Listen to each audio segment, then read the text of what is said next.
Assalamualaikum warahmatullahi wabarakatuh. Perkenalkan, nama saya Lutfiana Hidari dengan NIM 131422057, jurusan Manajemen Pendidikan.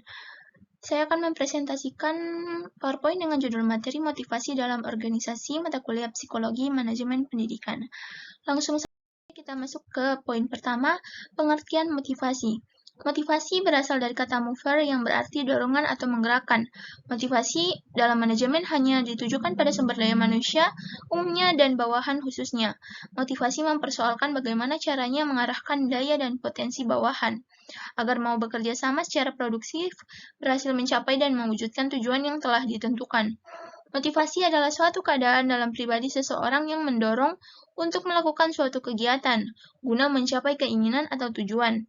Motivasi sangat penting dalam menjalani kehidupan, karena dengan adanya motivasi kita akan terus berjuang untuk mencapai cita-cita dan tujuan yang ingin kita capai. Selanjutnya, jenis-jenis motivasi. Yang pertama, motivasi intrinsik. Motivasi intrinsik adalah motif-motif yang menjadi aktif atau berfungsinya tidak perlu dirangsang dari luar, karena dalam diri setiap individu sudah ada dorongan untuk melakukan sesuatu. Yang kedua, motivasi ekstrinsik.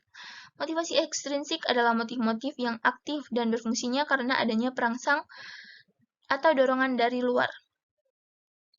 Selanjutnya, teori-teori motivasi. Yang pertama, teori Abraham Maslow atau teori kebutuhan. Abraham Maslow mengemukakan bahwa pada dasarnya semua manusia memiliki kebutuhan pokok. Ia menunjukkannya dalam 5 tingkatan yang berbentuk piramid. Orang memulai dorongan dari tingkat terbawah. 5 tingkat kebutuhan itu dikenal dengan sebutan hierarki kebutuhan Maslow. Dimulai dari kebutuhan biologis dasar sampai motif psikologis yang lebih kompleks yang akan penting setelah kebutuhan dasar terpenuhi. Selanjutnya, teori motivasi Fromm atau teori harapan. Teori dari Fromm tentang cognitive theory of motivation menjelaskan mengapa seseorang tidak akan melakukan sesuatu yang ia yakini ia tidak dapat melakukannya sekalipun hasil dari pekerjaan itu sangat ia inginkan. Yang ketiga, teori Herzberg.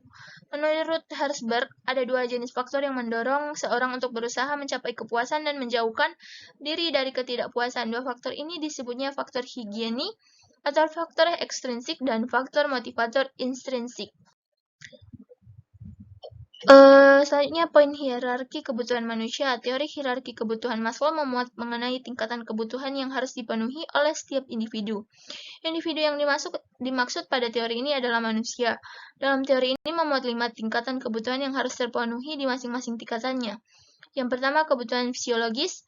Kedua, kebutuhan rasa aman. Ketiga, kebutuhan merasakan kasih sayang.